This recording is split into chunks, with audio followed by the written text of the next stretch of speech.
How to Live a Happy Life with Richard D'Angelo. Chapter 10.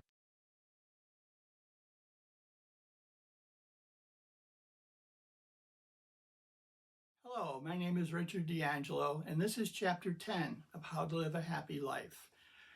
In this chapter, I'm going to list some words that I recommend that you delete from your vocabulary. Now, that may sound strange to you. Most people want to add words to their vocabulary, but these are words that do not serve you and are incorrect. And so, let me list them for you. The first one is good and bad. People use these words all the time.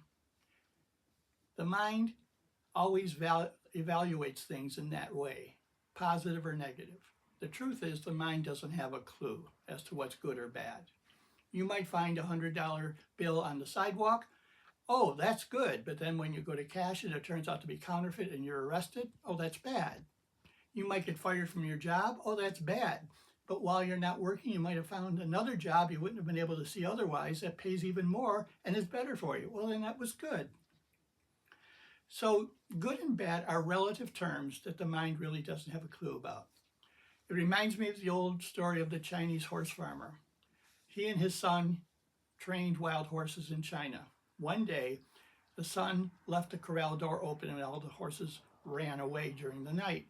And his neighbors came and said, "Oh, what a terrible thing, what an awful thing that happened. You know, now you have no horses." And the Chinese farmer said, "Maybe it is and maybe it isn't." The next day, the horses returned with even more horses that they found in the wild. Now he had 3 times as many horses. "Oh, what a wonderful thing this is." And the Chinese farmer said, "Maybe it is and maybe it isn't." Because the following day, when his son was trying to tame one of the horses, he got thrown and broke his leg, so he couldn't help him. "Oh, what a terrible thing this is," the neighbor said.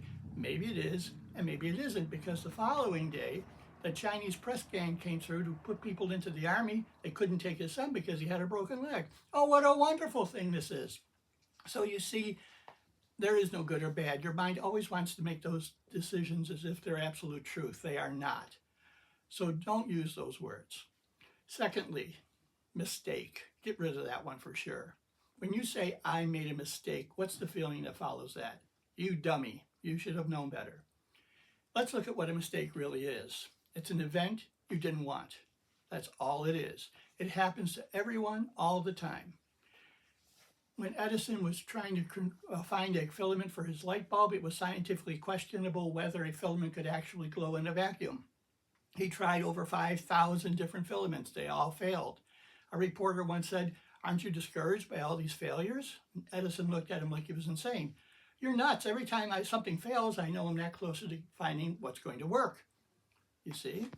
So drop that word mistake. Just say, "This is a result I didn't want. It's not on me. I didn't intend for this to happen, so I have no reason to feel bad about myself." Fairness. That's not fair. Drop that too. Because if you're looking for fairness in life, you're never going to find it. Unfair things, according to who you are as to what is fair or unfair, happen all the time. The police don't want you to know this, but over 50% of homicides go unsolved. Well, that's not fair. No, but it's reality. And if you're stuck on things being fair, you're going to be eternally frustrated because it doesn't really exist. Try. Drop that word too. Try is weak. If you're holding a party and you invite me and I say, "I'll try to be there," what is that? How does that make you feel? Like I really don't want to be there, but I don't want to tell you about it? Try to be firm about your decisions. I will be there, I won't be there, or I'll call you on Monday and let you know, and then do that. Stand for yourself. And should. An old friend of mine who's a musician has a song called "Don't Should on Me and I Won't Should on You." Don't should on anybody else, and especially don't should on yourself. Accept what you are. Accept the fact that you're not perfect, and don't even dream about perfection. You are perfectly who you are. So eliminate the word should from your vocabulary as well. Hopefully this will help you. I'll see you again in the next chapter. The Power of Self-Awareness and Self-Acceptance, a guide to finding happiness within, my new book, explores all the details of these lectures and more. My book is filled with many fascinating stories and discussions focused on helping you obtain increased levels of happiness and self-love in your life. This book would be a wonderful gift for family and friends. It is available on both Amazon and Audible.com. Check out the links below for easy access.